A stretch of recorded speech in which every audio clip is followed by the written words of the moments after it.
Good afternoon, thanks for joining us right here on Midday Kentucky. I was rewatching the show last night at home because I have nothing better to do. Do you know what I mean? And it's such a great show. Hey, oh, by the way, I haven't told anyone. I keep forgetting to tell you all.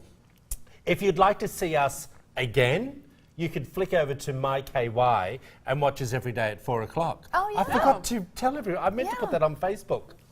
Bad me. I need to make sure that happens. There it is. Look at that, everyone. There it is. Oh, and we've got a new producer in the booth today, Miss Dolly. Thank you, Miss Dolly. That was very impressed that you got that up there so fast. I meant to say that, but I was watching it last night, and I have to say, I've said it before at the beginning of fall, but how beautiful are our new images that we have? I love it. Yeah, I love it. It's There was a great. picture of you. You're doing an interview, and it was right behind you, and I thought, gosh, it looks so gorgeous. It does. And it's one of my favourite times. You know, I went down to, where'd I go on the weekend? Atlanta, driving through, and I thought of you, because as I was driving through the mountains, all the trees started to change, were changing colour. Yeah. And I got on the phone, I was chatting to a friend of mine in Australia, and I said to her, you know, this is probably my favourite time of the year, apart from when there's 6 inches of snow. You know, I like a bit of snow. Because you like to ski. I like to ski. Fresh powder skiing. And I was thinking to myself, you're lucky because in Ohio, you know, and you travelling backwards and forwards to come back to here, you would see that all the time. I didn't get around that much. Yeah, you know, we're both Midwesterners. Lisa and I are both from Ohio. Yeah. I think forgot I would about say that. probably 99% of people, it's their favorite time of year. Everyone loves the fall because, you know, it's the best. It Well, really and is. It's gorgeous. I said to my girlfriend on the phone, and she's 78, and I said, I'm driving through the mountains, the fog's coming out of the trees, the sun is shining, the trees are changing colour. I said, isn't God wonderful? Well, she started crying on the phone. Oh. And I said, honey, what's wrong? And she went, you are just so beautiful the way you just said that. I'm so glad you've opened your heart to God. I went, really? I believe in God. I thought, I don't know what, maybe because she's getting old that she found that to be emotional. That's nice. Speaking of, well, she's a bit of a parent to me anyway, so I want to touch on this. So you ready for this story? It just came out this week. Parents in a New York town could end up in jail if their children are found to have been bullied by others. If they're bullying others, I should say. Thanks to a new law, Victoria Crago began advocating for the law in North Tonawanda, New York. Oh, gosh, I hope I said that right. After she and her 8th grade son was attacked by a classmate right in front of her. Her statement was that this young man just sucker punched him right in the face and hit him as hard as he could. She went on and told the ABC news affiliate about all of that. And she said what really alarmed her was that the situation was the brazen act of violence in front of a parent. Now, she's advocating for this. Parents could be fined $250 and sentenced to 15 days in jail, okay, according to this attorney. But this has already been passed, a similar actual law in Wisconsin, and that went into effect on October 1. So here's my thought.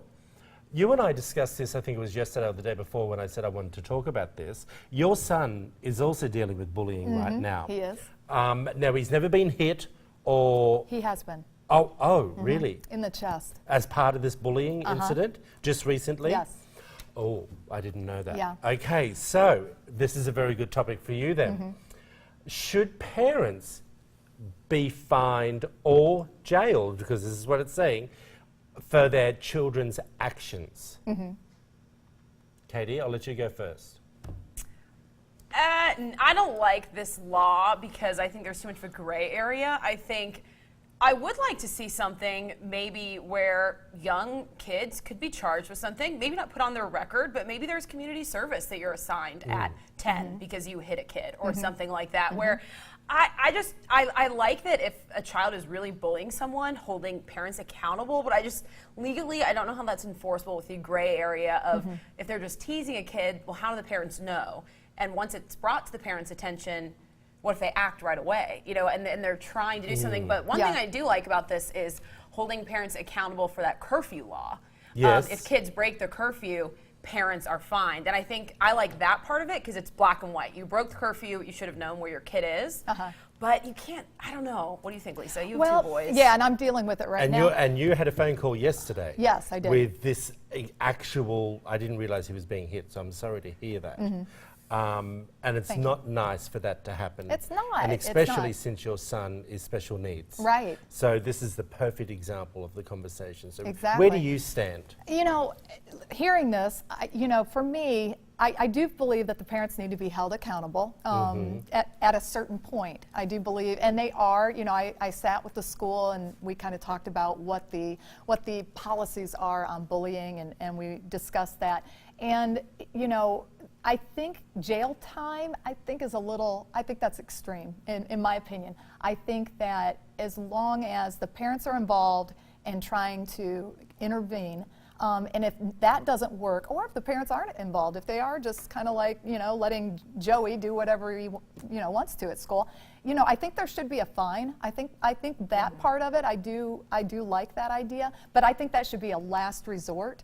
And I do like the community service idea too. I definitely think I they should like do some holding the community- child yeah. accountable. I actually Yes. like that idea. Look, I was never bullied at school. I don't know why. Some of the Aboriginals used to call me Catman, but I thought that was just slang. I still really don't know what that means, because there's that New York socialite that looks like Catwoman. Do you know what I mean? I think I don't even look like her. And I never really understood that. But I wasn't bullied. And so I don't know what it's like for someone who is bullied. Do you know what I mean? Yeah. So I'd like to keep an open mind of how it affects them. But here's the thing, and I said to Katie yesterday, is that I think there should be some accountability on the parents. The curfew thing is a different thing as far as I'm concerned. Yeah, I like that though. But this bullying, I think the parents should be brought in. I don't think they should be fined or sent to jail the first time. But if their child isn't towing the line, Yeah. then there is a problem. Yes, there is. And that means you're not it's hard to supervise your children when they're at school, Right. but you're not educating them at home Yeah. on how not to be a bully. And I do believe it should be a last resort as far as the fining of the parents. I think the parents need to be brought in at a certain point. I think the kids should be talked to, the first offense. After that first offense, if it continues to happen again, then I think that's when the parents need to be brought in. And that is the policy of the school. And they have a mediator with the parents, all parents involved. And but the thing too, my son is special needs. He has autism.